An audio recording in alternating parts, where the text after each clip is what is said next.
విలువైన ప్రేమలో వంచన లేదు, కల్వరి ప్రేమలో కల్మషం లేదు, మధురమైన ప్రేమలో మరణం లేదు, శాశ్వత ప్రేమలో శాపం లేదు, విలువైన ప్రేమలో వంచన లేదు, కల్వరి ప్రేమలో కల్మషం లేదు, మధురమైన ప్రేమలో మరణం లేదు, శాశ్వత ప్రేమలో శాపం లేదు, యేసయ్య ప్రేమలో ఎడబాటు లేదు, యేసయ్య ప్రేమలో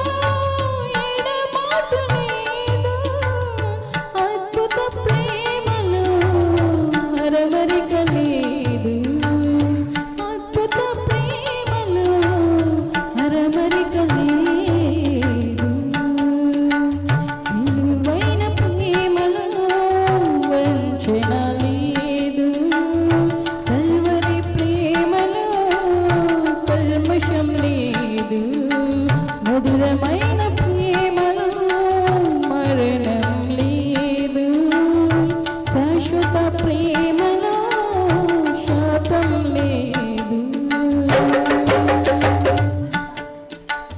వాడిగల నాలుక చేసిన గాయం, శోధన సమయం మిగిల్చిన భారం, వాడిగల నాలుక చేసిన గాయం, శోధన సమయం మిగిల్చిన భారం, అణచివేయబడెను ఆశ్చర్య ప్రేమలో, అణచివేయబడెను ఆశ్చర్య ప్రేమలో, విలువ నీడ దొరికెను నిజమైన ప్రేమలో, విలువ నీడ దొరికెను నిజమైన ప్రేమలో, విలువైన ప్రేమలో వంచన లేదు, కల్వరి ప్రేమలో కల్మషం లేదు, మధురమైన ప్రేమలో మరణం లేదు, శాశ్వత ప్రేమలో శాపం లేదు, యేసయ్య ప్రేమలో ఎడబాటు లేదు, యేసయ్య ప్రేమలో ఎడబాటు లేదు, అద్భుత ప్రేమలో అరమరిక లేదు, అద్భుత ప్రేమ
ఓకే,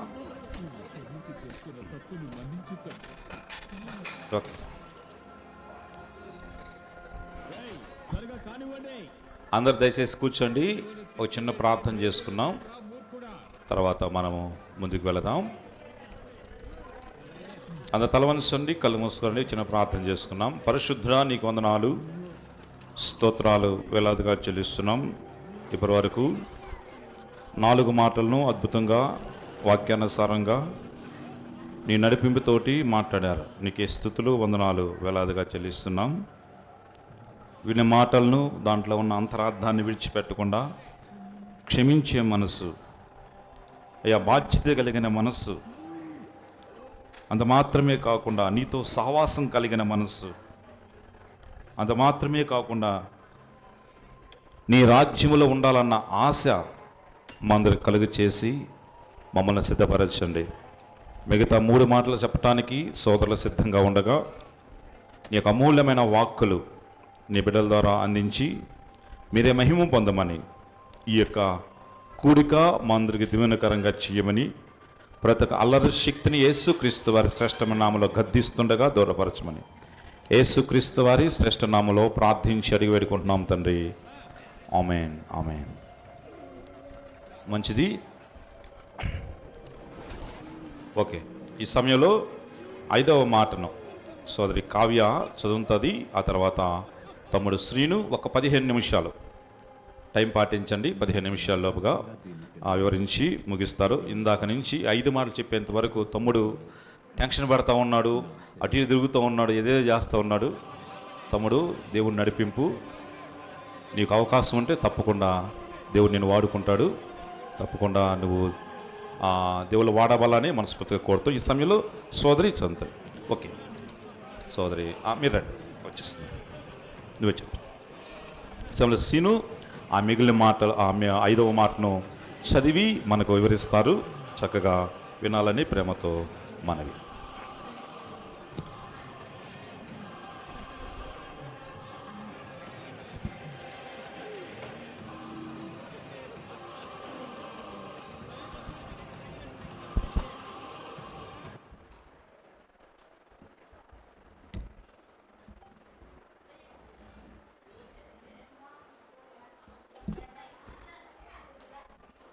ప్రభువు నామంలో అందరికీ వందనాలమ్మా, వందనాలు. నాకు ఇచ్చిన అంశం సిలువలో పలికిన 5వ మాట. చూద్దాం. బైబిల్ అడ్డం ఉండదు.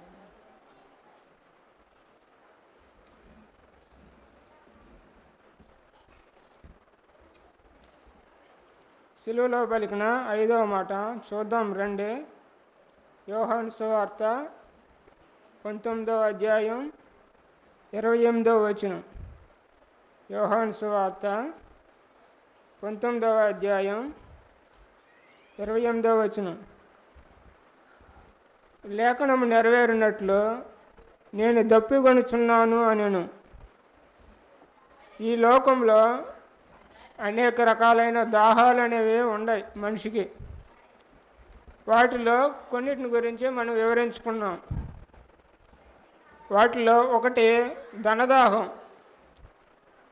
ఈ రోజుల్లో ప్రతి ఒక్కరికి డబ్బు సంపాదించాలి అనే దాహం ఎక్కువగా ఉండదు. అది ఏ విధంగా అయినా సరే నేను డబ్బు సంపాదించాలి అని అనుకుంటూ ఉన్నాడు. తన స్వార్థం కోసం ఎదుటి వాళ్ళని బాధ పెడతానికైనా ఇష్టపడుతూ ఉన్నాడు. అది ఏ విధంగా అయినా సరే నేను డబ్బు సంపాదించాలి అని అనుకుంటూ ఉన్నాడు. ధనాపేక్ష సమస్తమైన కీడులకు మూలమని దేవుని వాక్యం సెలవిస్తూ ఉన్నది. 2 చూసుకుంటే శరీర దాహం. బైబిల్లో సంసోను అనే ఒక న్యాయాధిపతి ఉన్నాడు. అతను చాలా బలవంతుడు, నాజీరు చేయబడినవాడు. దేవుని యొక్క ఒక చిత్తం ప్రకారం అతను జన్మించాడు. అయితే అతనికి కొన్ని విధులు దేవుడు వాళ్ళ తల్లిదండ్రులకి ఇచ్చాడు. ఈ విధంగా మీరు సంసోన్ని ఏ విధంగా పెంచాలి అని చెప్పినప్పుడు వాళ్ళు ఆ విధంగానే పెంచారు, పరిశుద్ధంగా జీవించాలని. ఉదాహరణకి ఒక మాట చెబుతున్నాను. వాటిలో ఏంటంటే ద్రాక్షవల్లి నుండి పుట్టినది ఏదైనా సరే మీరు తినకూడదు అని అన్నాడు. అంటే ఒక ద్రాక్ష పండు కూడా మీరు తినకూడదు, అది కానీ నువ్వు తింటే, అంటే తల్లికి చెబుతున్నాడు, అది కానీ నువ్వు తింటే ఆ పండు వల్ల అట్లా మత్తు ఉండిద్ది, ద్రాక్ష రసంలో మత్తు ఉండిద్ది, దానివల్ల అతను అపవిత్రుడు అవుతాడు, కాబట్టి ఆ పండు కూడా నువ్వు తినకూడదు అని ఆ దేవదూత వాళ్ళ తల్లిదండ్రులకి చెప్పిద్ది అన్నమాట. ఆ విధంగా సంసోన్ని పెంచుతారు. పెంచిన తర్వాత అతను పెద్ద అయిన తర్వాత పాపం చేసి దేవుడికి దూరం అయ్యాడు. ఫలితంగా అతను కళ్ళు పీకేశారు, తిరగలు విసురువాడయ్యాడు. చివరికి తను జైల్లో ఉండాల్సి వచ్చింది. యెహోవా తనను ఎడబాసినని తను తెలుసుకోలేకపోయాడు. 3 చూసుకుంటే తిండి దాహం. ఎంత తిన్నా మనిషికి తృప్తి అనేది ఉండట్లేదు. అనేక రకాలైన ఆహార పదార్థాలు మనిషి వండుకొని తింటూ ఉన్నాడు.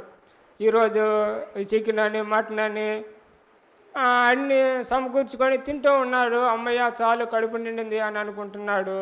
మరలా తెల్లారు అది అరిగేటప్పటికి మరలా తినాలని మళ్ళీ ఆశలు కలుగుతూ ఉన్నాయి.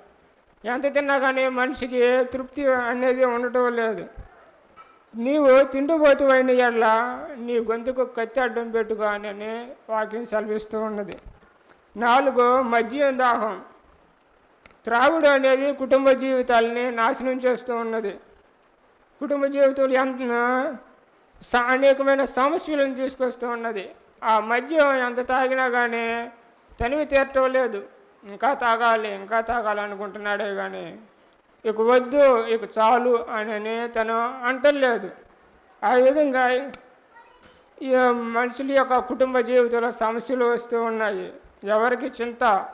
బైబిల్లో సొలొమోను చెబుతూ ఉన్నాడు, ఎవరికి చింత, ఎవరికి శ్రమ, ఎవరికి దుఃఖం, ఎవరికి గాయాలు, ఎవరికి అనవసరమైన దెబ్బలు, ద్రాక్షారసంతో ప్రొద్దుపుచ్చి వారికే కదా అని దేవుని వాక్యం సెలవిస్తూ ఉన్నది.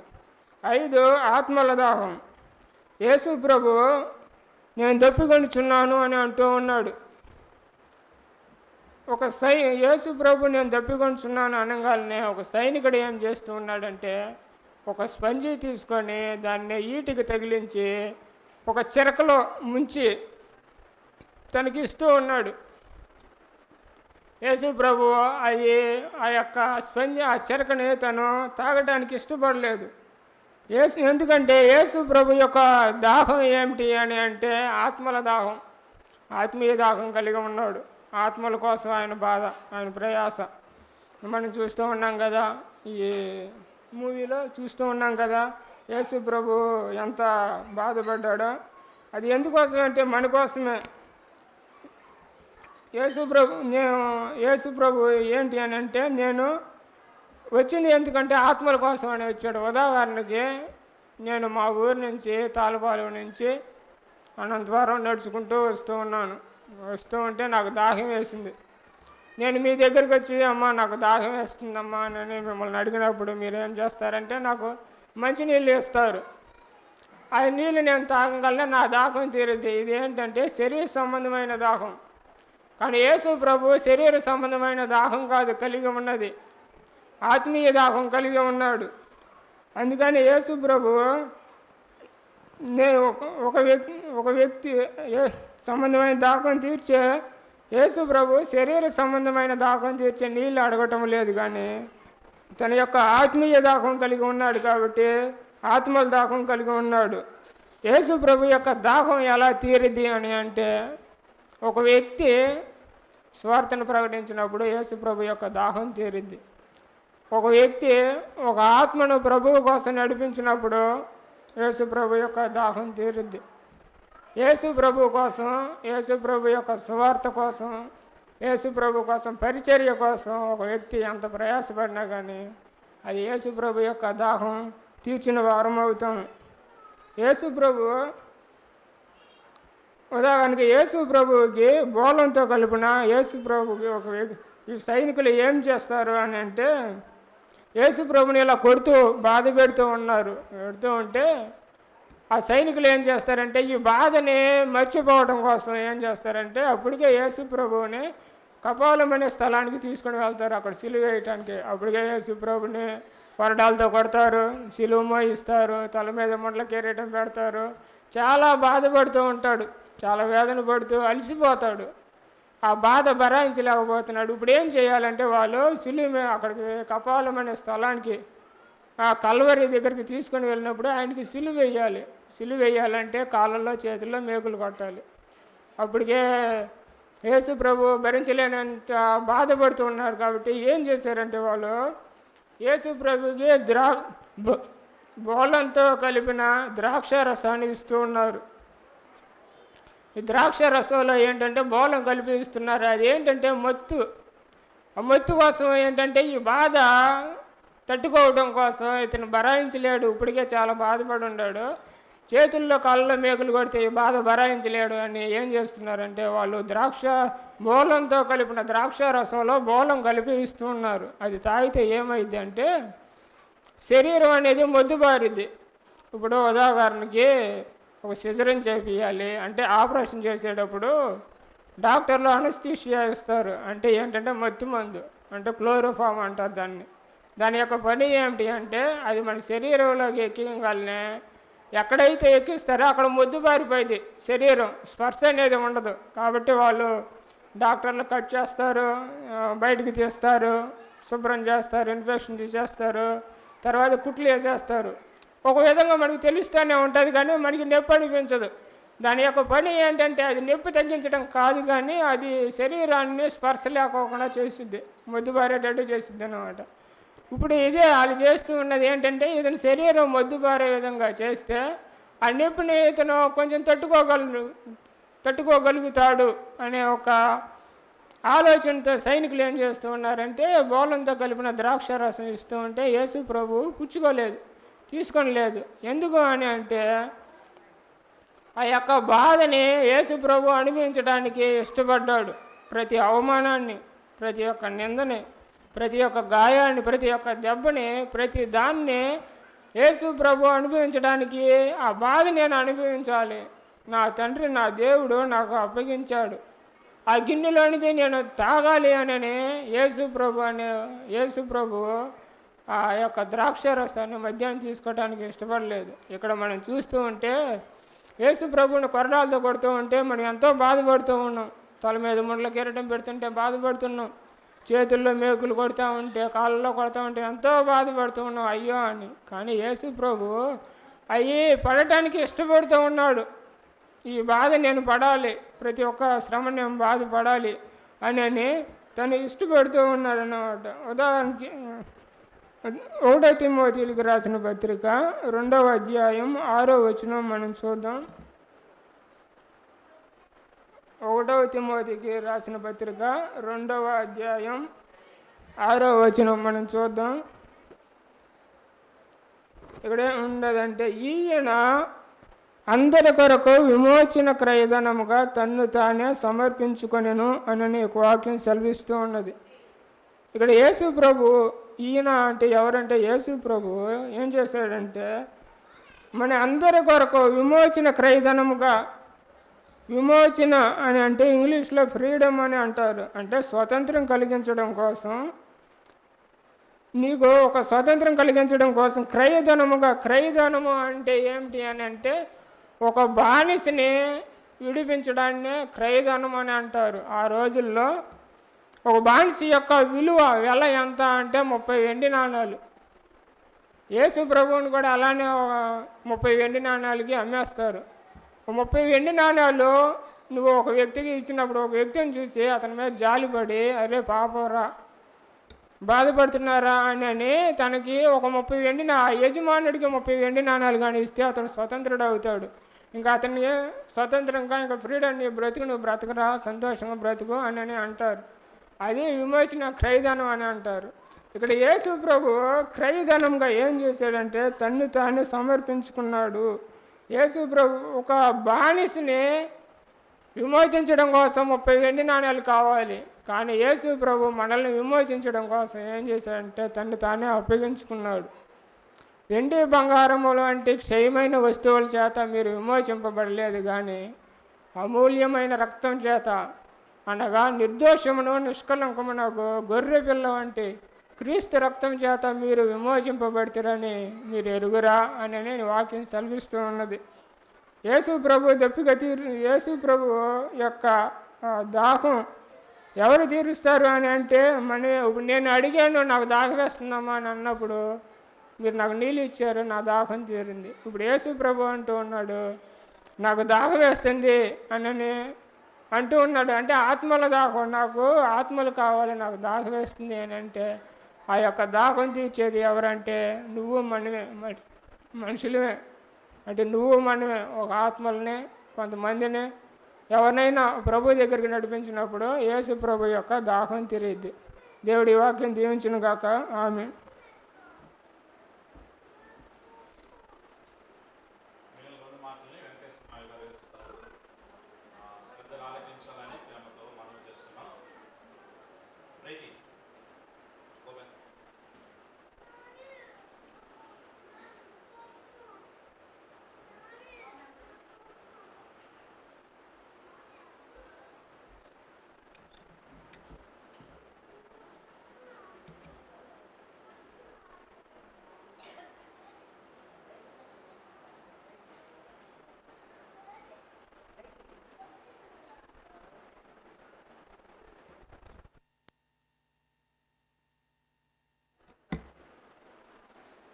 చేరి వచ్చిన ప్రియ సంఘానికి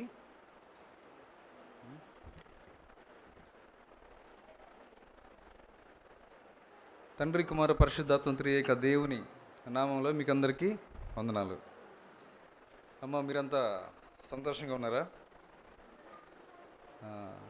సరే, చిన్న ప్రార్థన చేసుకుందాం పరిశుద్ధాత్మ యొక్క సహాయం కొరకు.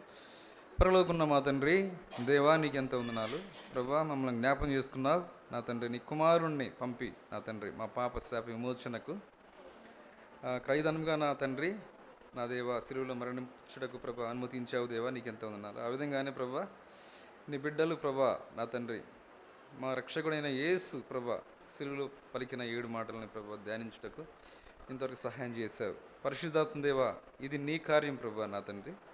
నీవుగా ఉండి ప్రభా మాకు సహాయం చేయాల్సింది ప్రార్థిస్తూ, మా సొంత మాటలు కాక ప్రభా నీ బోరను ప్రభా నీ పరిశుద్ధాత్మ చేత నా తండ్రి మీరు వినిపించి ప్రతి ఉదయాన్ని తెరిచి ప్రభా మేము గ్రహించుటకు కృప చూపమని దయచూపమని నీకే మహిమ గంత ప్రభావం చెల్లిస్తూ ఈ కొద్దిమంది ప్రియ కుమారుడైన యేసు ప్రభు పరిశుద్ధమైన నామంలో అడిగి బ్రతులాడి పెట్టుకుంటున్నాం తండ్రి. ఆమేన్, ఆమేన్. ఇప్పుడు దాకా 5 మాటలు చెప్పారు. అది మీకు అర్థమయ్యే ఉంటుంది. అర్థం కాకపోతే అది ఇంకా మీ కర్మ. అది నాకు ఇచ్చిన మాటలు ఏంటంటే 6, 7 మాట, 6, 7 మాటలు. 6వ మాట ఏంటంటే యోహాను సువార్త 19, 30వ మాట. అది 30వ వచనం, 19, 30 యోహాను సువార్త. యేసు ఆ చిరక పుచ్చుకొని సమాప్తమైనది అని చెప్పి తల వంచి ఆత్మను అప్పగించాను. అంటే సమాప్తమైనది. తండ్రి ఏమైతే చెప్పాడో తను పంపేటప్పుడు తండ్రి ఏమైతే చెప్పాడో అదంతా చేసి కంప్లీట్గా చేసి సమాప్తమైందని చెప్పి లెక్క అప్పచెప్పి సమాప్తమైందని చెప్పాడు. 7వ మాట ఏంటంటే లూకా సువార్త 23:46 ఉంటుంది. లూకా సువార్త 23:46. అప్పుడు యేసు గొప్ప శబ్దంతో కేక వేసి, తండ్రి నీ చేతికి నా ఆత్మను అప్పగించుకొంచున్నాను అన్నాడు. అంటే దేవుడు చెప్పిన, తండ్రి చెప్పిన పనంతా కంప్లీట్ చేశాడు. సో సమాప్తం అని చెప్పాడు. ఇంకా ఆయనలో ఇంకేముందంటే దేవునికి సంబంధించి ఏముందంటే ఆత్మ ఉంది ఇంకా శరీరంలో. సో కాబట్టి నా ఆత్మను కూడా నీకు అప్పచెబుతున్నానని అప్పగించడంతో ఆయన భూమి మీదకి వచ్చిన పని మొత్తము అయిపోయింది. ఇంకా అయిపోయింది అనమాట. సో ఇక్కడ అసలు ఇదంతా ఎందుకు చేయవలసి వచ్చింది? కాముండండి. ఇదంతా ఎందుకు చేయవలసి వచ్చింది? ఇప్పుడు పరలోక రాజ్యంలో దేవదూతల మధ్య దేవుడు పరిశుద్ధుడా పరిశుద్ధుడు అని చెప్పి అనుదినము పొగడబడుచు ఉన్నాడు. ఉన్నప్పుడు లూసిఫర్ అనే దూత ఏం చేసింది? గర్వించి నేను కూడా ఆ సింహాసనం మీద ఉండాలని చెప్పి తోసివేయబడింది కదా. పడినప్పుడు దేవుడు ఏం చేస్తాడంటే మా స్వరూపంన,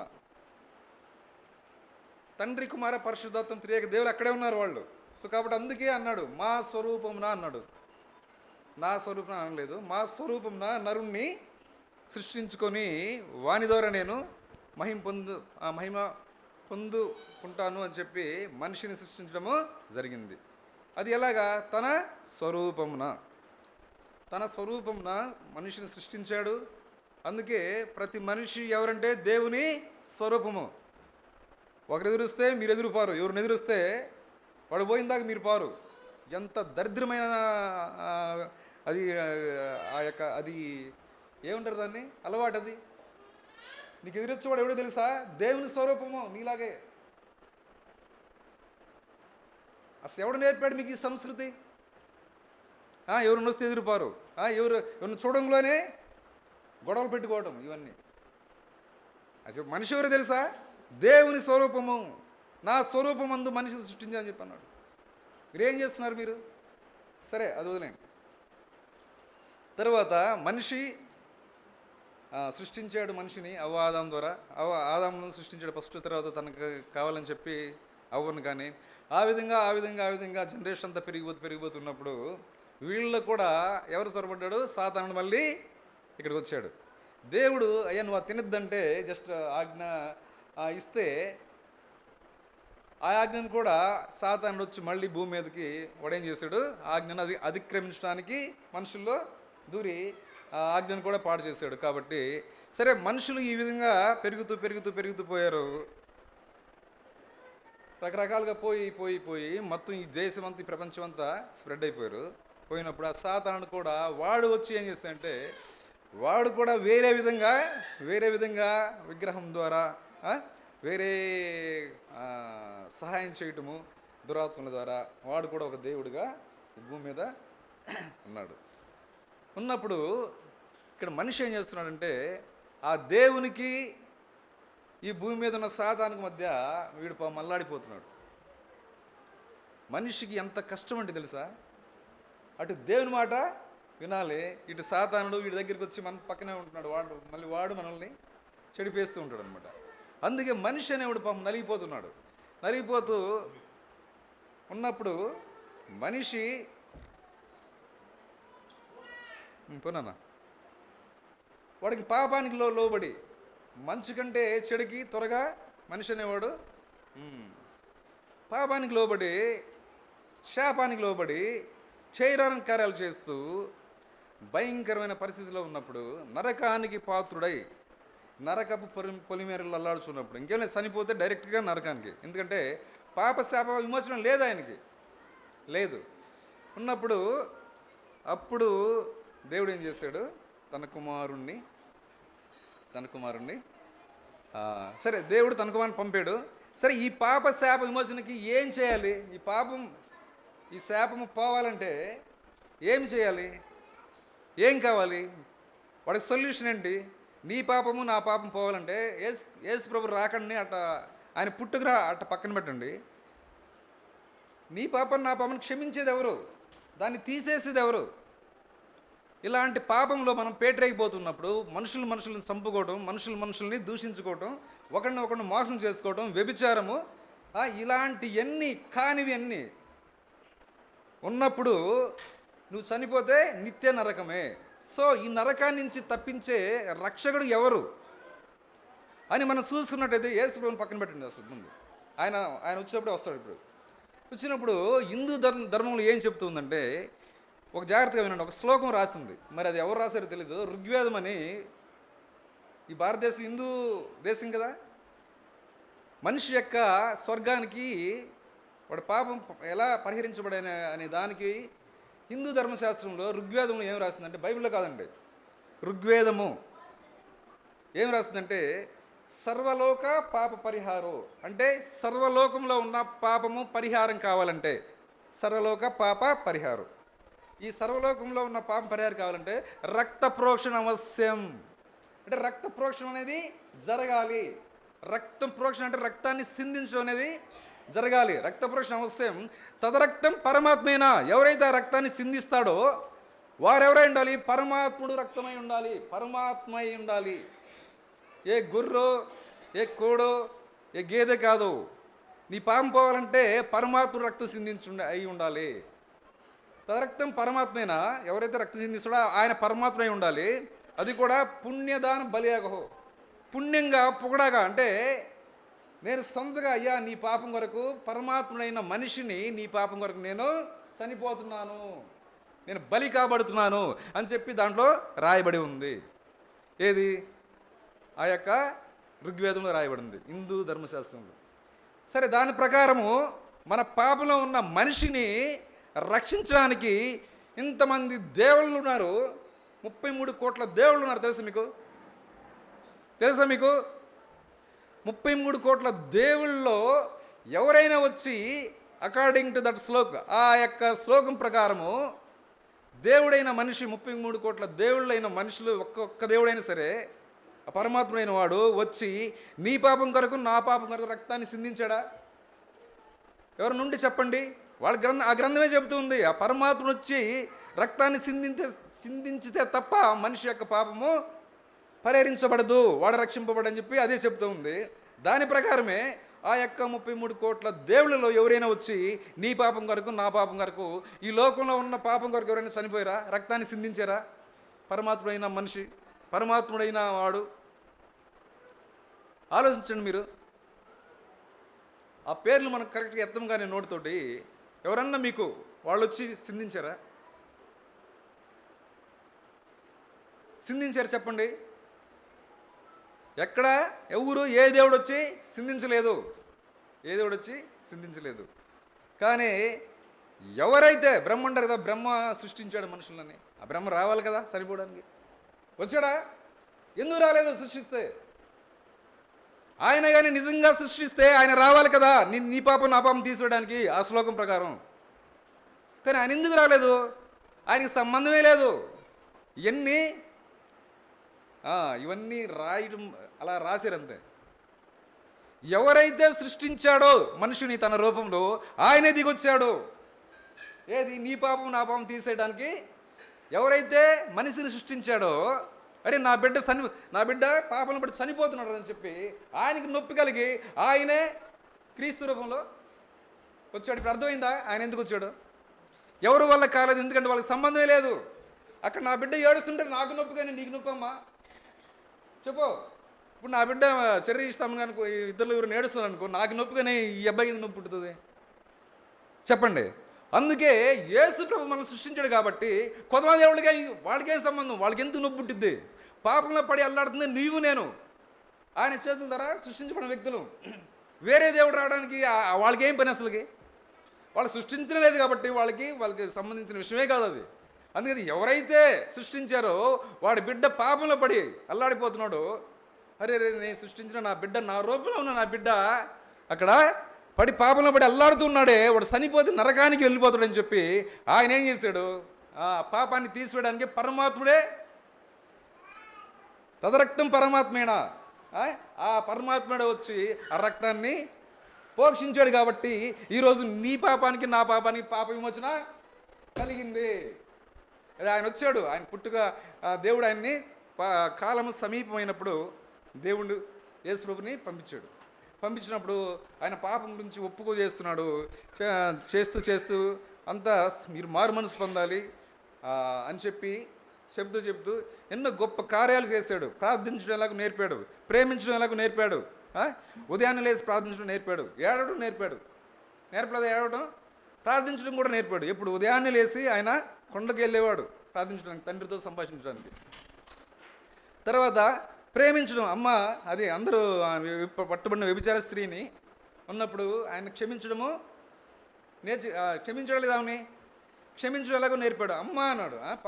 అంత వ్యభిచారాలను ఆయన అన్నాడు, అమ్మ నేను కూడా నిన్నేంచిన అన్నాడు. తర్వాత లాజరు చనిపోయినప్పుడు ఆయన ఏడ్చాడు. ఆయన సొంతగా యేసు ప్రభు కూడా ఏడ్చాడు తెలుసా. మళ్ళీ తర్వాత శిష్యుల కాళ్ళు కడిగాడు.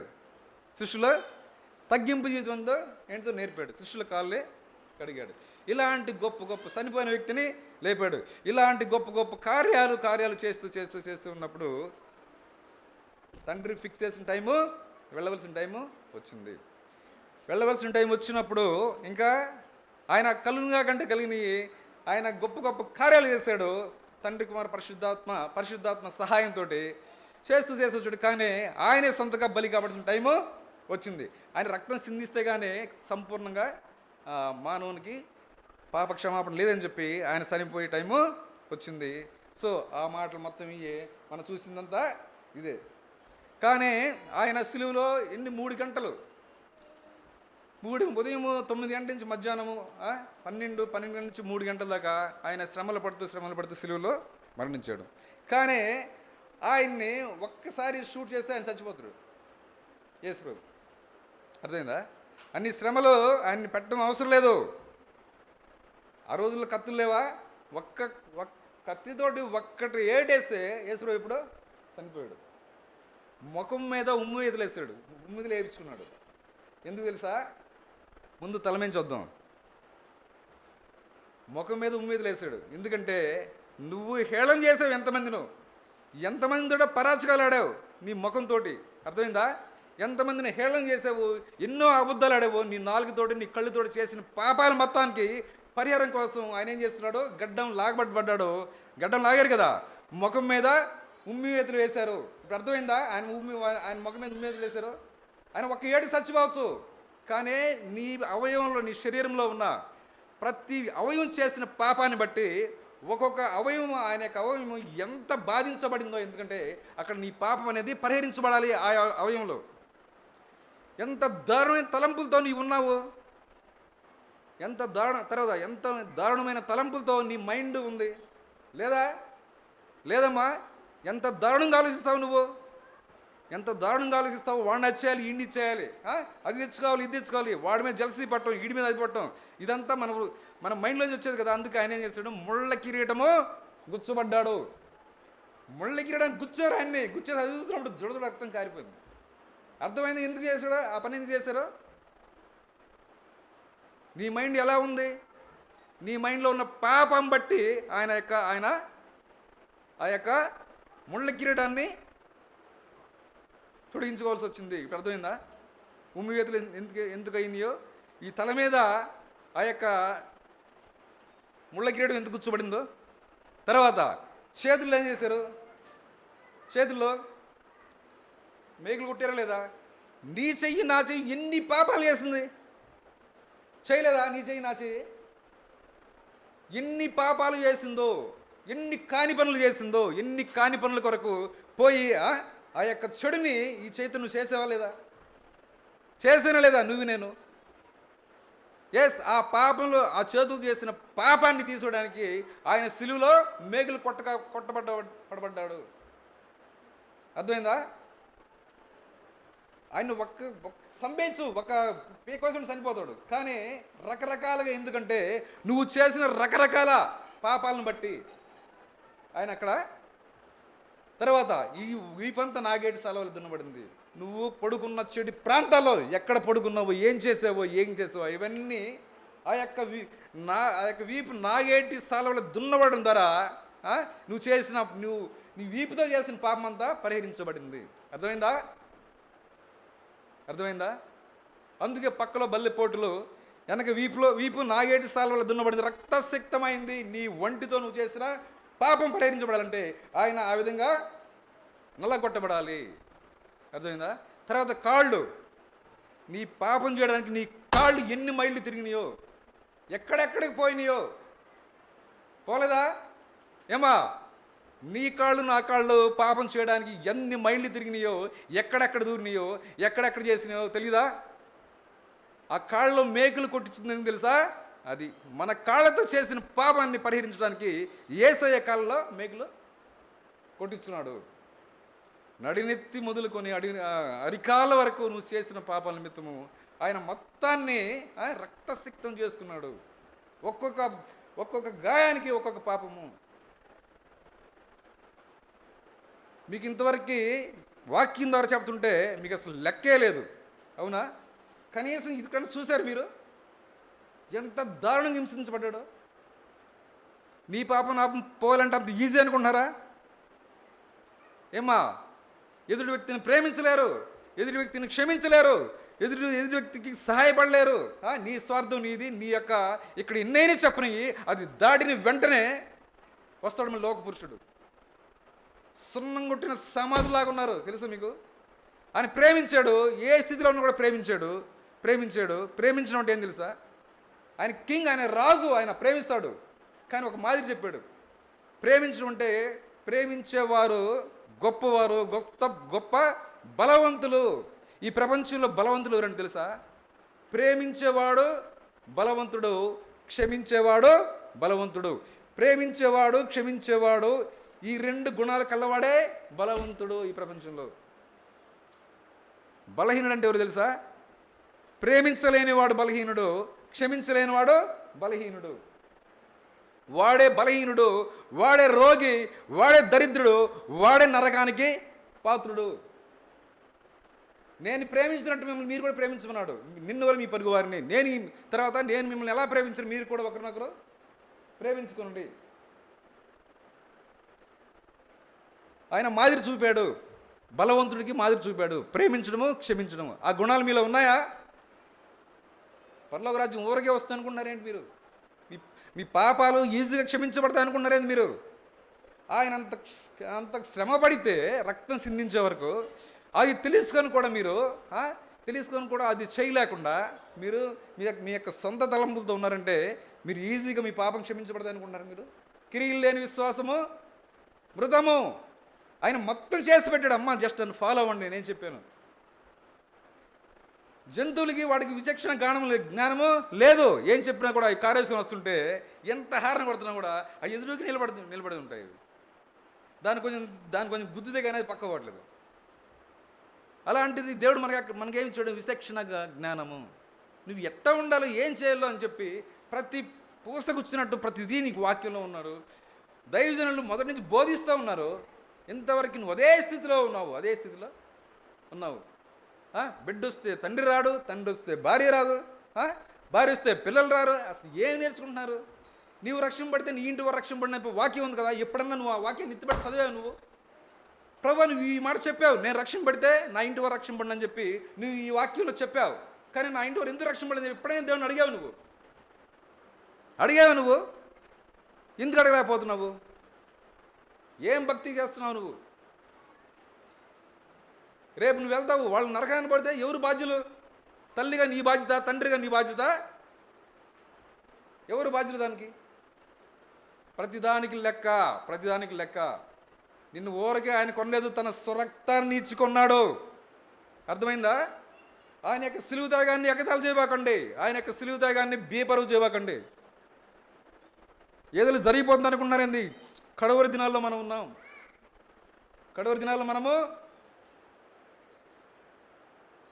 వీళ్ళని వచ్చేవాళ్ళు రోజు. అసలు పురుషులేరి దేవుడి యొక్క సిలువ అంటే అంత ఈజీ మీకు చూసారా మీరు? సరే, ఇంతవరకు శామ్ ఈరోజు మంచి పని చేస్తాడు, అది మీకు చూపించి వాక్యం ద్వారా చదువుతుంటే మీకేం అర్థం కావట్లా.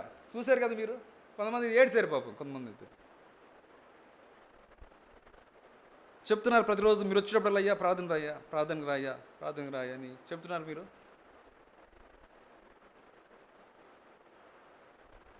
వాళ్ళకి భయపడుతున్నారు. అది మీ భక్తి ఎందుకు అర్థం కావట్లా. వాళ్ళకి భయపడుతున్నారు. ఎవరు?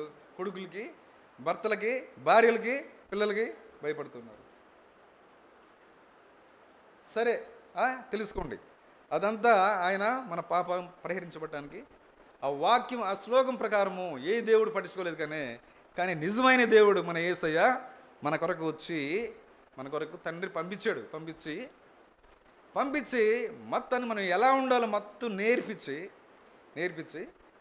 ఒక్కో మాట నేర్పించి ఆయన చేసినవన్నీ.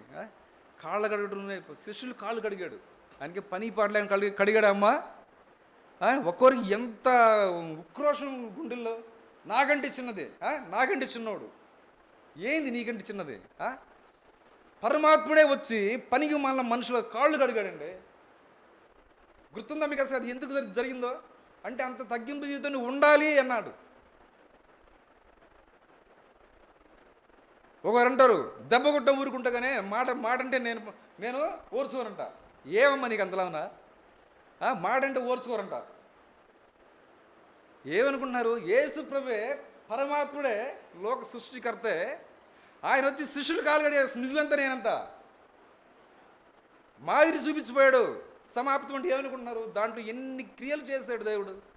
ఇట్టుండాలి నాన్న, ఇట్టుండాలి, ఇట్టుండాలి. ఆయన పరిశుద్ధుడు, ఆయన పక్కన మనం కూర్చోవాలంటే ఆయన పోలికలు ఉంటే తప్ప మనం కూర్చోలేమని చెప్పి ఆయన మనకి ఎన్నో మాదిరిని చూపించిపోయాడు. ఒక క్రమం లేదు, ఒక భయం లేదు. వీడు వస్తాడు, ఏదో ఒకటి చెప్పిపోతాడు. మీరు ఎన్నేను అనుకోండి, నాకు చెప్పినందుకే ప్రవీణ్ ప్రకటనని ఆయన చంపేశారు. ఆయన కుటుంబం ఇప్పుడు అనాథ అయిపోయింది. అనాథ అంటే ఉంది మంచిగా, కానీ తండ్రి లేని పిల్లలు అయిపోయారా? చెప్పినందుకు, కరెక్ట్గా ఉండాలమ్మా చెప్పినందుకు, వేరే వాళ్ళతో పోల్చినందుకు. మీకు కానీ మంచిగా చెవులు దొరుకులు చెప్పేదే మీకు మంచివాళ్ళు. ఇలాగా చెబితే మేము పోయినాక మా గురించి ఏదో అనుకోవటం. కడువురి దినాల్లో ఉన్నాం, జాగ్రత్త. నువ్వు వస్తున్నావు, నీ భర్త పరలోక రాజ్యం చేరిపోతే ఎవరు బాధ్యులు దానికి? అది ఆయన సిలువు త్యాగాన్ని మీరు ఎన్ని చేసి ఆయన ఎందుకు రాలేకపోతున్నారు? చిన్న లాజిక్ చెప్పనా? మన ప్రవర్తన మన ఇంట్లో సరిగ్గా లేకే మన కొదములు రాలేకపోవటము, మనమే అడ్డుగోడలం. తెలుసా మీకు ఆ విషయం? నీ భర్త ఎందుకు రాలేదంటే నువ్వే అడ్డుగోడ. నువ్వు పోయిన దానివి, నువ్వు దేవుని బిడ్డలాగా ఇంట్లో ఉంటున్నావు. నువ్వు భర్తగా నువ్వు దేవుని బిడ్డలాగా నువ్వు ఇంట్లో ఉంటున్నావా? వాళ్ళు ఎందుకు వస్తారండి? నీలో చూడాలి దేవుణ్ణి. సాధు సుందర్ సింగ్ అని ఒక ఇంట్లోకి పోయాడు, మంచిళ్ళు తాడు, అమ్మ మంచిళ్ళు అని. పోతే వాళ్ళ అమ్మ ఏదో లోన వంట చేసుకుంటుంది, పాపను పంపించింది. పాప తలుపు తీనా ఎవరు వచ్చారంటే ఆ పాప తలుపు తీసి, మమ్మీ జీసస్ క్రైస్ట్ వచ్చాడు, యేసు ప్రభు వచ్చాడు అని చెప్పింది వాళ్ళ మమ్మీకి. యేసు ప్రభు రావడం అని చెప్పి వాళ్ళు పోతే ఆయన సాధు సుందర్ సింగ్లో ఏం చూసింది ఆ పాప? యేసయ్యను. నీలో ఏం చూస్తున్నారు నీ పిల్లలు? నీలో ఏం చేస్తున్నారు నీ యొక్క భర్త? ఏం చూస్తున్నారమ్మా? ఎప్పుడైనా ప్రేమతో మాట్లాడేవా? ఎప్పుడైనా లోబడి జీవించావా? ఇవన్నీ కాకుండా ఏదో వస్తూ పోతూ ఆయన సిలువు త్యాగమంటే ఏమనుకోండి. ఇప్పటికైనా మీరు కళ్ళు తెరలేదంటే ఇప్పుడు నరకాన్ని ఎవరికి సృష్టించాడు తెలుసా? సాతానుకే సృష్టించాడు. కానీ సాతాను సంబంధమైన గుణాలు నీలో నాలో ఉన్నాయనుకో, పరలోకన్న మా తండ్రి నీ నామము పరిశుద్ధపరచబడును కాక, నీ రాజ్యము వచ్చును కాక. కానీ ఆయన రాజ్యంలో ఏంటి? శాంతి, సమాధానము, లోబడి తత్వము, తగ్గింపు జీవితము, ప్రేమించే గుణము, ఇవన్నీ ఆత్మీయ ఫలాలు ఇవన్నీ. కానీ అక్కడ ఏడ్పును పండ్ల కొరుకును అనే వాక్యం ఉంది తెలుసా? అక్కడ ఏడ్పును పండ్ల కొరుకును ఉండును అని చెప్పింది అక్కడ నరకంలో. కానీ కొంతమంది ఇక్కడ ఏం చేస్తుంటారు తెలుసా? దేవుడు పరలోక రాజ్యాన్ని ఇక్కడ స్థాపించమంటే కొందరు ఏం చేస్తారు తెలుసా? పండ్లు కొరుకుతుంటారు ఇక్కడ భూమి మీద, కోపంలో పళ్ళు కొరుకుతూ ఉంటాడు ఇక్కడ వాడు. అది అక్కడ పని అయితే వాడు ఎక్కడే చేస్తూ ఉంటాడు అనమాట, సాధారణ సంబంధి. దేవుడు ఏం చెప్పాడు? పరలోక రాజ్యాన్ని స్థాపించమంటే నువ్వు చేసే పని అదే. యేసు ప్రభు ఇవన్నీ చేయడానికి ఆయనకి అంత శక్తి ఎలా వచ్చిందంటే పరిశుద్ధాత్మ దేవుడు. ఆయన మానవ రూపం ఎత్తిన తర్వాత పరిశుద్ధాత్మ దేవుడు. ఎందుకంటే ఆయన గర్భంలో పరిశుద్ధాత్మ ద్వారా ఆయన బిడ్డగా పుట్టి ఆయన చేసుకుంటూ వస్తున్నాడు. ఆ చేసుకోవడానికి శక్తిని బలం ఆడ నుంచి వచ్చిందంటే ఆయనకి పరిశుద్ధాత్మ. ఆయన బాప్టిజం పొందినప్పుడు తండ్రి విట్నెస్ ఇచ్చాడు. ఏమని? ఈయన నా ప్రియకుమారుడు. ఏం చెప్పండి ఆయన ఏమన్నాడు? యేసు ప్రభు బాప్టిజం పొందినప్పుడు ఏమని స్వరం వినపడింది చెప్పండి? అయ్యా నువ్వు కాముండయా చెప్పండి. మాట్లాడండి. అడంటే గొడవ అంటే పోండి, బాగా పెట్టుకోండి, మంచి వేడి తీసుకోండి బయటికి మాటలు. ఈ పరిశుద్ధ మాట మీకు రాదా? ఈయన నా ప్రియ కుమారుడు, ఈయనేంది నేను. యేసయ్య బాప్టిజం పొందినప్పుడు దేవుడి తండ్రి సాక్షి ఇస్తున్నాడు, ఈయన నా ప్రియ కుమారుడు, ఈయన నేను సంతోషిస్తున్నాను. ఇంకో ఎక్కడైతే ఈయన మాట వినుడు అంటారు. తర్వాత అది తండ్రి సాక్ష్యం ఇచ్చాడు. తర్వాత ఎవరు వచ్చారు చెప్పాలి. తర్వాత ఎవరు వచ్చారు? తర్వాత ఏం జరిగింది? సరే, ఫస్ట్ ఏంటంటే వినండి. ఫస్ట్ తెలియనప్పుడు మంచిగా వింటే అది మన మైండ్లో ఉండిపోద్ది, సరేనా? రెండవది ఏమొచ్చిందంటే పరిశుద్ధాత్మ పావురము ఆయన మీదకి వచ్చి వాలింది. పావురం ఆయన మీదకి వచ్చి వాలింది. అంటే పరిశుద్ధాత్మ అంటే ఇంకా ఆయన భూమి మీద ఏం చేయబోతున్నా కూడా పరిశుద్ధాత్మ ఆయన పరిశుద్ధాత్మ ద్వారా ఆయన అన్ని చేస్తూ ఉంటాడు.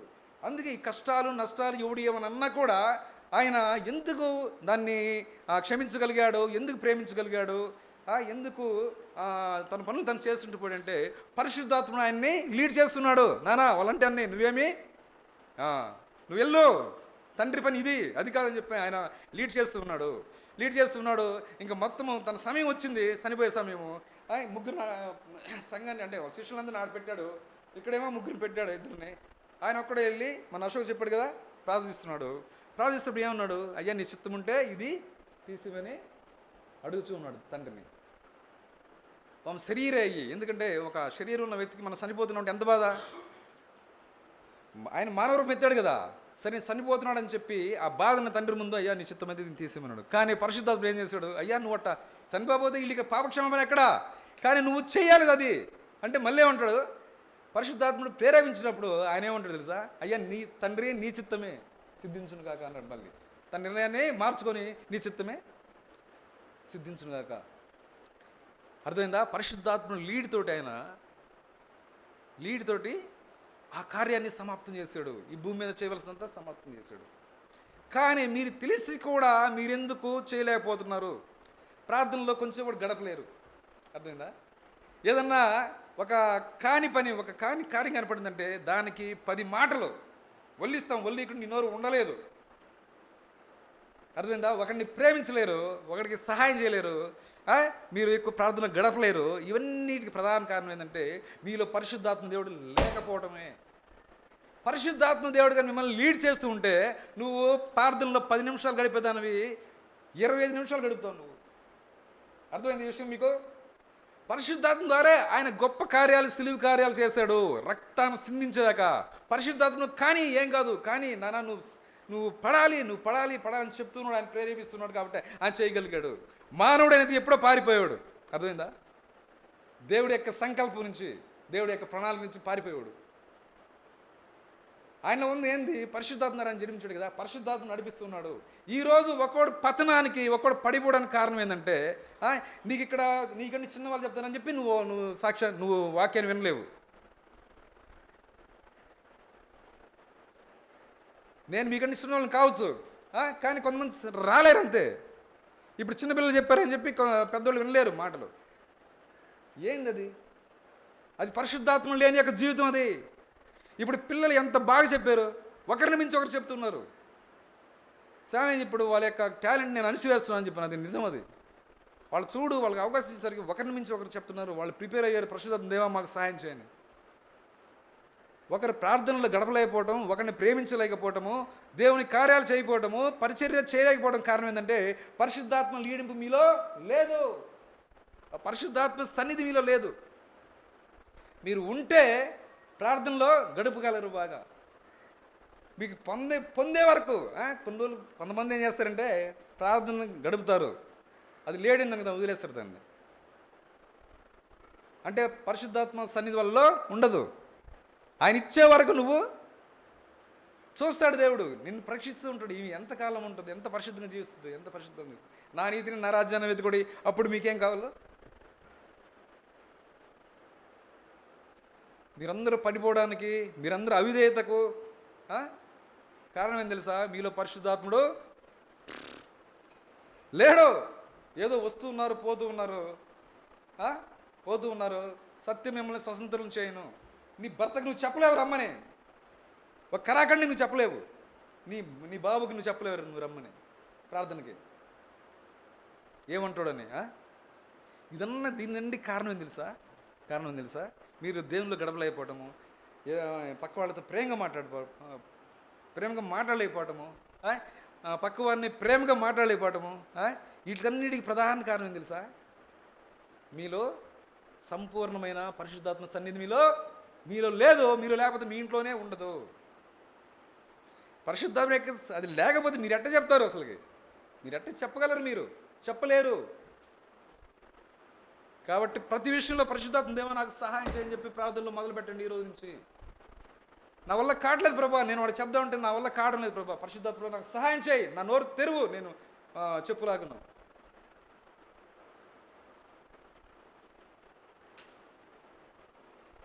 పరిశుద్ధాత్మ ద్వారే ఆ కార్యాన్ని ఆయన చేయగలిగాడు.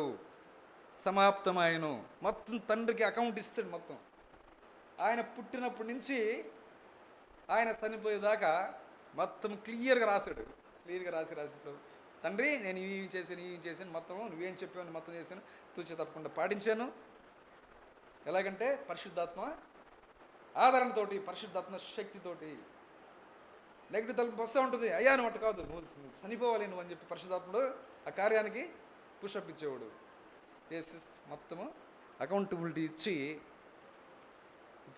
సమాప్తమైందని చెప్పి తన దగ్గర సెలవు పుచ్చుకున్నాడు. తర్వాత అది అయిపోయిన తర్వాత పని అయిపోయింది. కానీ ఆయన ఆత్మ ఉంది కదా ఇంకా ఆయనలో, పరిశుద్ధాత్మ ఆయన జన్మించింది. ఏం చెప్పింది అది దూత వచ్చి, అమ్మ నువ్వు భయపడకు, పరిశుద్ధాత్మ ద్వారా నువ్వు గర్భాన్ని, తర్వాత కూడా తన ఆత్మను అప్పచెప్పాను తండ్రికి, అది కూడా ఇస్తాడు అన్నమాట. ఇచ్చేసి మానవ పాపానికి పరిహారము అక్కడ దొరికింది. అక్కడ దొరికి అదే సువార్త మళ్ళీ ఆయన 3వ దినాన ఆయన నిజమైన దేవుడు కనుక మరణపు ముళ్ళుని విరిచి ఆయన నిజమైన దేవుడు దగ్గరికి మళ్ళీ వచ్చాడు. ఆయన ఎక్కడ పారిపోలా, మళ్ళీ వచ్చాడు. ఎందుకని ఆయన నిజమైన దేవుడు కనుక వచ్చి అందరికీ కనిపించి, అయ్యా మీరు సర్వసృష్టికి వెళ్ళి సువార్త ప్రకటించండి. సువార్త అంటే మంచి వార్త. పాపలు ఉన్న నీ కొరకు నా కొరకు యేసయ్య శిలువలో మరణించాడు, తిరిగి 3వ దినాన ముచ్చుని లేచాడు. అది నీవు నేను నమ్మినలా మనం రక్షణ పడతామని ఈ సువార్తను చెప్పండి అని చెప్పి 12 మంది శిష్యులను ప్రపంచాన్ని మొత్తాన్ని వదిలేడు అనమాట.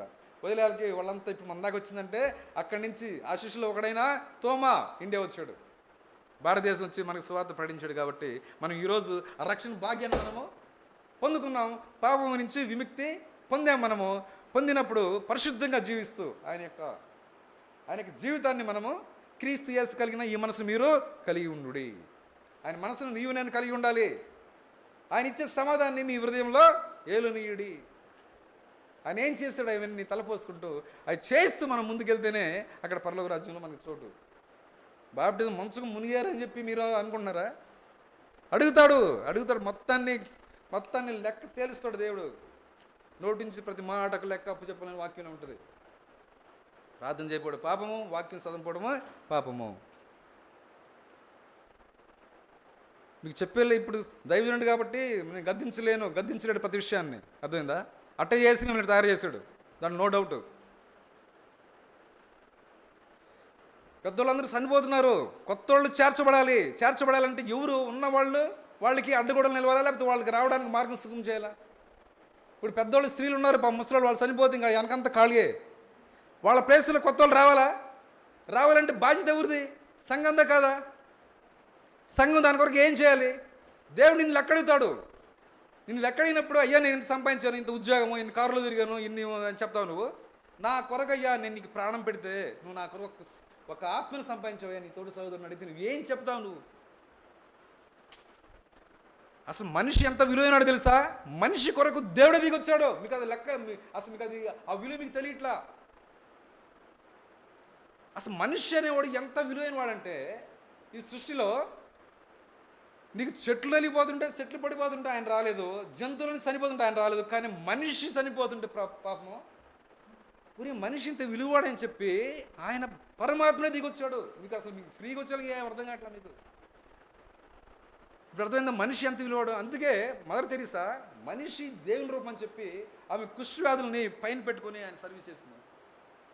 కుష్ఠవ్యాధులను పైన పెట్టుకొని సర్వీస్ చేసింది. ఎందుకంటే is the resemble of God, identical of God. అంటే దేవుని యొక్క స్వరూపము. దేవుడు మనిషి, దేవుడు.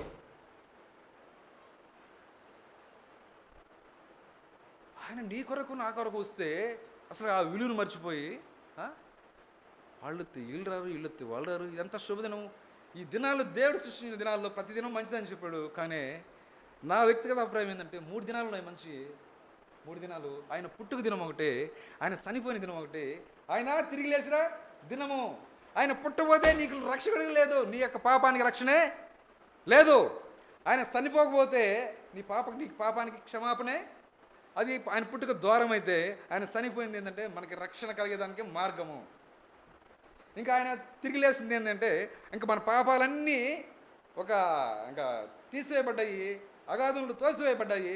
మనము ఆయన లేవటం ద్వారా మనం కూడా నీతిమంతులుగా ఫ్రెష్గా లేసాము. ఇప్పుడు నువ్వు నీతిమంతుడు కనుక ఆ నీతిమంతుడిని పోలి నీవు నేను నడవాలి. అర్థమైందా? ఆ నీతిమంతుడిని పోలి ఆ నీతిమంతుని శ్రమలను ఆయన శ్రమల వలన విధేయత నేర్చుకునేను. ఆయనకి విధేయత ఏం కావాలండి? శ్రమల వలన, ఆయన పొందిన శ్రమల వలన విధేయత నేర్చుకున్నాను. ఉందా మనలో విధేయత? ఆయన శిష్యులు కాళ్ళు అడిగాడు, తగ్గి మీద నీకుందా? నీకు ఆయన క్షమించాడు, ప్రేమించాడు. నువ్వు ప్రేమిస్తున్నావా, క్షమిస్తున్నావా?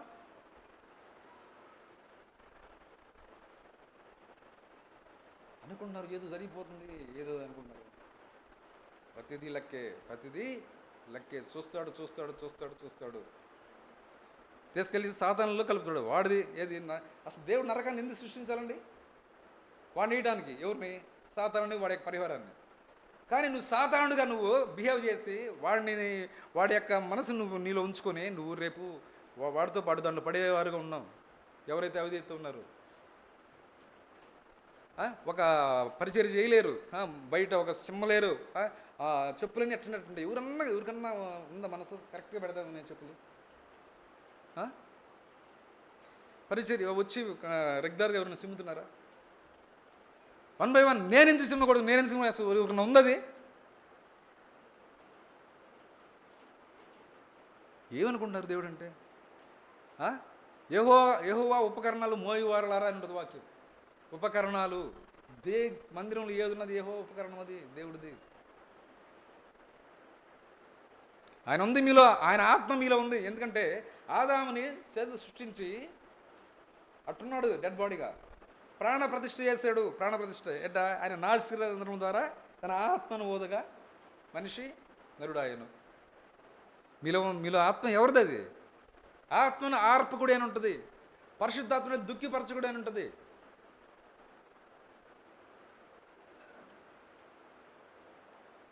మీరు కాని మాట పలిగినప్పుడు, కాని పని చేసినప్పుడు పరిశుద్ధాత్మ దుఃఖపడతా ఉంటాడు. అందుకే మీరేం పనులు చేయలేరు, మీ అద్భుతాలు జరగలేకపోవడానికి కారణం అంతే. అదే విషయము. పటక్కన తెలియని కాని మాట అంటారు. మీలో ఉన్న ఆత్మ దుఃఖపడతాడు, తెలుసా మీకు అది? ఆ విషయం కరెక్ట్. మనం చూడదాన్ని చూస్తారు, కాని పనులను చేస్తారు. అప్పుడు పరిశుద్ధాత్మ ఎంత దుఃఖపడతాడు తెలుసా? ఆత్మను ఆర్పకుడి, పరిశుద్ధాత్మని దుఃఖపరచకుడి అని ఉంటుంది. మీలో ఆత్మ ఎవరిది అనుకుంటారు మీరు? అది ఎప్పుడు లేస్తుంటే మీరు విధేయత చూపినప్పుడే, మీరు ఆయనకు లోబడినప్పుడే, మీరు ఆయనకు భయపడినప్పుడే ఆ యొక్క పరిశుద్ధాత్మ, ఆ యొక్క ఆత్మ పనిచేయడం మొదలు పెడుతుంది. లేకపోతే అదే అలానే ఉంటుంది. ఆయన దుఃఖపడుతూ ఉంటాడు, మీరు ఇలానే ఉంటారు. కార్యాలు జరగకపోవడానికి కారణం ఇదే. నీలో కార్యాలు జరగకపోతే బయటడే ఉంటాడు. అసలు నువ్వు పోయితే నీ ఉపయోగం ఏందిరా? నువ్వేం పొందేవు నాకు చెప్పు, నేను రావడానికి అంటాడు. వారికి మీరు అడ్డుకోడుకుంటున్నాం. మనం ఇంకా నేను ముగించబోతున్నాను. ఇంతకి ఏం నేర్చుకున్నాము? ఏంది? ఒక ఐడియా అంతా వచ్చిందా? వడితే ఏదో ఒకటి చెప్పిపోతాడు, వాక్యంతో కొట్టిపోతాడు. కొట్టం కాదు ఇది. తెలుసుకోండి, విషయాలను తెలుసుకోండి. ప్రేమ కలిగి ఆయన యొక్క సిలువ యొక్క ఆయన చేసిన చెప్పాం కదా అసలు ఆయన ఎందుకు రావాల్సిందని. ఇంతమంది దేవుళ్ళు ఉన్నా కూడా మీకు క్లారిటీ వచ్చిందా? ఆయన ఎందుకు రావాలంటే ఆయన నిజమైన దేవుడు కాబట్టి, ఆయన మనిషిని సృష్టించాడు కాబట్టి. ఆ విషయాన్ని తెలుసుకుని నేను వచ్చాను. లేకపోతే నేను అక్కడ దేవుడింటి కాడ ఉప్పుతోటి వినాయకుడి బొమ్మ వేసాను, జాగరణ చేసేవాళ్ళం, అది ఇది అని చెప్పి. కానీ ఎవరు సరి చెప్పట్లా. ఎందుకు రావాలి రండి, మా ఫ్రెండ్స్ అంతా పోతున్నారు, ఎందుకు రావాలి? వాళ్ళు రమ్మంటున్నారు చర్చికి. ఎందుకు రావాలి? What is the special in Jesus Christ, why should I come? నేను ఎందుకు రావాలి యేసు దగ్గరికి అంటే వాళ్ళు చెప్పట్లే నాకు. ఎందుకు రావాలి? ఇంతమంది దేవుళ్ళు ఉన్నారు కదా, నా పేరు వెంకటేశ్లో, నేను కావాలని తిరుగుతుపోతా, ఈయన దగ్గర నేను ఎందుకు రావాలి చెప్పండి అంటే. ఎందుకు రావాలంటే ఎవడు నాకేం చెప్పట్లేదు. ఒక పండితుడు చెప్పాడు ఈ మాట. చెప్పినప్పుడు అప్పుడు నాకు బుర్రలో అప్పుడు తట్టిందనమాట. ఓహో, ఈ సర్వలోకంలో పాప పరిహారం కావాలంటే రక్త ప్రోక్షణ జరగాలి. ఆ రక్త ప్రోక్షణ అనేది గొర్రెదో, గొడ్డిదో, కోడిదో అది కాదు. రక్త ప్రోక్షణ అవసరం జరగాలి. కానీ రక్త ప్రోక్షణ అవసరం తదరక్తం పరమాత్మేనా. ఆ రక్తం సిందించేవాడు జంతువుగా అయి ఉండాల్సిందే, పరమాత్ముడై ఉండాలి. ఆ పరమాత్మ రక్తం సిందితే తప్ప ఈ లోకంలో ఉన్న మనిషి యొక్క పాపం పరిహరించబడదు. అది కూడా ఎట్ట పుణ్యదాన బలియోగో, ఆయన సొంతగా బలి కాబడాలి. అలాంటి వాడిని మనం చూసినప్పుడు ఈ హిందూ ధర్మాల్లో ఎక్కడ ఎంత ఎదిగినా నువ్వు నీకు కనపడ్డు. ఎందుకంటే వాళ్ళు ఉత్తదే అదంతా ట్రాష్. కానీ అట్ట రాయబడ్డాడు. సాధారణ ఏం చేశాడంటే వెలుగుదూత వేషం వేసాడు కదా, వాడు కూడా ఆ విధంగా అట్ట రాపిచ్చి నన్ను తండ్రి దగ్గరికి తీసుకెళ్లకుండా వాడి యొక్క గుంపులు కలుపుకోవడానికి కలిపి నరకంలో పడవేయడానికి వాడితోటి వాడి ప్లాన్ అది. కాబట్టి యేసు ఎందుకు రావాలి? దాని ప్రకారం ఆయన సృష్టించాడు కనుక ఆయన వచ్చి మన పాపాల కొరకు చనిపోయాడు. ఓహో ఇందుకు నేను రావాలి యేసు ప్రభు దగ్గరికి అని చెప్పి అప్పుడు నాకు తెలిసింది. ఆ తెలిసిన వెంటనే నేను బాప్టిజం తీసుకున్నప్పుడు అప్పుడే ఎందుకురా మా రాలేదు మనం కూడా, అప్పుడే ఎందుకు చాలా వస్తుంది. నువ్వు తెలిసినప్పుడు ఇంక నువ్వు ఆగలేవు. తీసుకునే లేపు ఏమైనా అయితే ఇదే అనుకూల సమయము, ఇదే రక్షణ దినము. నా దీర్ఘశాంతాన్ని మీరు రక్షణార్థంగా ఎంచుకోండి అంటాడు దేవుడు. ఆయన దీర్ఘశాంతంగా ఉన్నాడు. ఎవరైనా ఇంకా అలాంటి డైలమాలో ఉన్నారంటే దయచేసి నిర్ణయం తీసుకోండి. నా పాపం కొరకు నా తండ్రి చనిపోయాడు. లేరు మీరు మీ పాపం కొరకు, అది హిందూ ధర్మశాస్త్రం ఉన్న శ్లోకం. అది నీ పాపం కొరకు రావాలంటే వాళ్ళు ఎప్పుడూ వచ్చేవాళ్ళు. ఎందుకు రాలేదు వాళ్ళు? ఇప్పటికి రాలా ఒకలా. కాలం పరిపూర్ణమైనప్పుడు ఆయన వచ్చాడంటే ఆయన నిజమైన దేవుడు కనుక. కాబట్టి మరణపు ముళ్ళుని విరిసి 3వ దినాన్ని ముచ్చునేలేసి తండ్రి దగ్గరికి వెళ్ళి నీ కొరకు నా కొరకు అయ్యా మిమ్మల్ని చెప్తున్నాను, అంత స్వార్థకి వెళ్ళి సర్వసృష్టికి స్వార్థ ప్రకటించండి, అందరినీ శిష్యులుగా చేయండి, నేను మళ్ళీ వస్తాను, మనందరం కలిసి పోదామని చెప్పి ఆయన చేశాడు. అది నీవు నేను ఇని ఆ శక్తి మనకు లేనప్పుడు ఆ పరిశుద్ధాత్మ ఉన్నాడు కదా, పిలవండి. కూర్చున్నప్పుడు పరిశుద్ధాత్మ రా నాకు సహాయం చేయి అని చెప్పి ఆయన పిలవండి. పిలిచి ఆయన ఎలాంటి కార్యాలు చేశాడు, పరిశుద్ధాత్మ కూడా మనకు అలాంటి కార్యాలు చేపిస్తాడు. కాబట్టి ఆయన రాజ్యాన్ని మనం ఇక్కడ స్థాపించి ఆయన వచ్చే నాటికి మనము సంసిద్ధులమై బుద్ధిగల కరింగ్లోలే సంఘంతో మనము ఎత్తబడతాం. ఎంత ధర్మం చూడండి. విడవబడితే సంగ నేను ముగించబోతున్నాను. అది ఆయన ఏం చేయాలో మొత్తం అకౌంట్ ఇచ్చాడు తండ్రికి, చెప్పి సమాప్తం తండ్రి అని చెప్పి, ఇంకా ఉంది నా కాడ మిగిలింది, నువ్వు ఇచ్చిన ఆత్మే, అది కూడా నువ్వు చేసుకుంటే నన్ను వీళ్ళు దాంట్లో పెడేస్తారు, 3వ దినాన్ని మళ్ళీ నువ్వు నన్ను లేపుతావు, అప్పుడు నమ్మిన వారంతా నీతిమంతులుగా ఉంటారు. ఉండిన తర్వాత దాన్ని కొనసాగిస్తూ ఉన్నప్పుడు తండ్రి వచ్చే వరకు అందరం కలిసి అది ఏం చెప్పాను ఇప్పుడు అంతా మళ్ళీ నేను రిపీట్ చేయను. కానీ ఏం చెప్పాను మీరు ఒకసారి నెంబర్ వేసుకొని ఇప్పుడు వరకు ఎలా ఉన్నారు దయచేసి అలాంటి యొక్క పద్ధతులు మానుకొని లోబడండి. ఆయనే మీరు మాదిరి. ఇక్కడ ఎవడు కాదు మాకు, ఇక్కడ అంతా డూప్లికేట్లు వీడంతా మేము, అర్థమైందా? ఆయనే మాదిరి, వాక్యమే మనకు ప్రమాణం, స్కేల్. ఆ స్కేల్ అనే వాక్యం ప్రకారం వంకల టిక్కిలకు ఉన్నామా సరి చేసుకోండి. ఆత్మలు రావడానికి సహాయపడండి, మీరు ఆశీర్వాదానికి సహాయపడండి. ఏదన్నా శ్రమలు వచ్చినప్పుడు కూడా వాటిని జయించడానికి ఆ శక్తి ఇస్తాడు దేవుడు. ఆ పరిశుద్ధాత్మ పొందుకొని మనం ఉంటే, పరిశుద్ధాత్మ మీలో ఉందంటే మీకు నష్టం వచ్చినా కష్టం వచ్చినా కూడా మీరు భయపడరు. ఎందుకంటే నా దేవుడు నన్ను లేపుతాడు, నా దేవుడు నాకు సాయం చేస్తాడు. అరే నీ కొరకే వచ్చాడు, నీ సమస్య పెద్ద లెక్క ఆయనకి. అరే నీ కొరకే నువ్వు చచ్చిపోదును అని చెప్పి తండ్రి సొంత కుమారుణ్ణే పంపించాడు. నీకు వచ్చిన సమస్య పెద్ద లెక్క, కానీ అది నువ్వు సంపూర్ణంగా నమ్మినప్పుడే. అది ఇక్కడ దాటేమంటే బయటికి పోతే బయట ఆచారాలే, అది కాదు. సో సమాప్తమైన ఆయన చేసిన కార్యాలన్నీ దేవుడికి పర్ఫెక్ట్ లెక్కప్ చెప్పాడు, సమాప్తం అని చెప్పాడు. తర్వాత ఆయనలో ఉన్న ఆత్మను కూడా దేవునికి దగ్గరికి పంపించాడు. కాబట్టి ఇవన్నీ మాటలు ఆయన ఏం చెప్పాడు అవన్నీ మనం తలపోసుకొని మన జీవితాల్లో, మన యొక్క రహస్య జీవితంలో, మన ఒంటరి జీవితంలో వాటిని ఫాలో అయ్యమంటే దేవుడు మన యందు ఉంటాడు. ఆ విధంగా మంచి క్రియలు చేస్తూ మనము దేవుని 2వ రాకల్లో మనము ఎత్తే వరకు ఉండాలని దేవుడి పేరు మనం చేస్తున్న చిన్న ప్రార్థన చేసుకుందాం. పరలోకన్న మా తండ్రి దేవా, జ్ఞాపకం చేసుకోండి చెప్పిన వాక్యాన్ని ప్రభా. మా సొంతగా మేము చెప్పుకుంటే దయతో మమ్మల్ని క్షమించండి. కానీ ప్రభా నా తండ్రి పరిశుద్ధాత్ముడా, ఈ యొక్క మాటలను ప్రతి హృదయంలో నీరు కట్టి ఫలింపజేసిన ఆయన నీ యందు మేము భయభక్తులు కలిగి నాయన నీ యొక్క శుక్రవారాన ప్రభా నువ్వు చేసిన యొక్క ఆ సిలువ త్యాగాన్ని ప్రభా మా హృదయాల్లో ఉంచుకొని మేము భయపడుతూ నాయన సరిచేయబడి శుద్ధీకరించబడి ప్రభా నీ రాకలో మేము ఎత్తబడేవారుగా ఉన్నటకు కృప చూపని దయచూపని నీకే మహిమ గంట ప్రభావం చెల్లిస్తూ ఈ కొద్దిగా నీ ప్రియకుమారుడిని యేసు ప్రభువు నామంలో అడిగి బ్రతిలాడుకుంటున్నాం తండ్రి. ఆమేన్. జీవితం. మహాగరుడా, మహోన్నతుడా, స్తుతులు వందనాలు చెల్లిస్తున్నాం. ఈ శుక్రవారపు అయా సాయంకాలం వేళ నీ యొక్క పాదస్థానంలో చేరా. ఉదయం నుంచి ఓర్పుగా ఓపికగా నీ పాదస్థానిలో ఉండాలన్న ఒక తృష్టతోటి ఆశతోటి చివరి వరకు ఉన్నటువంటి ఈ పిల్లలందరినీ ప్రత్యేకంగా దీవించండి ప్రభా. తగిన దీవెన ఆశీర్వాదం శుక్రవారపు దీవెనలతో ఈ యొక్క సంఘాన్ని నింపమని మేము ప్రార్థన చేస్తున్నాం ప్రభా. నీ శ్రమలను మేము కళ్ళ కట్టినట్టుగా చూసాం ప్రభా. దాంట్లో వివరణలు విన్నాం ప్రభా. అయ్యో, నీలో చక్కగా ఉండాలని, నీలో శ్రద్ధగా ఉండాలని, ప్రేమించేవారిగా ఉండాలని, నీలో దారి తప్పున పోయిన వారుగా ఉండకూడదని చక్కని మేలుకొల్పోయినటువంటి వర్తమానాలు మాకు అందించారు.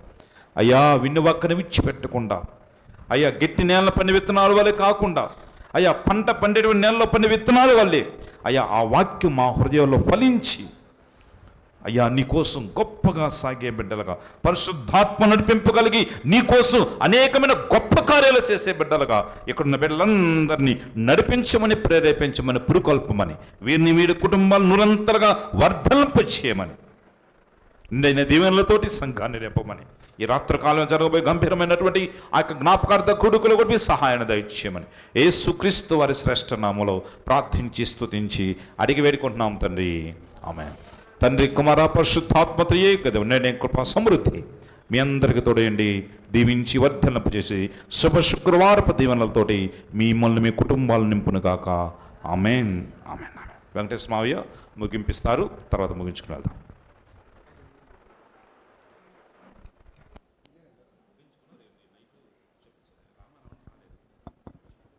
భయపడవాకండి. అదే సాయంత్రము సహోదరుడు రామారావు వాళ్ళ మదరు అన్నత్త చనిపోయిన మొదటి సంవత్సరం ఇది. సో సంఘానికి తెలియపరిచారు.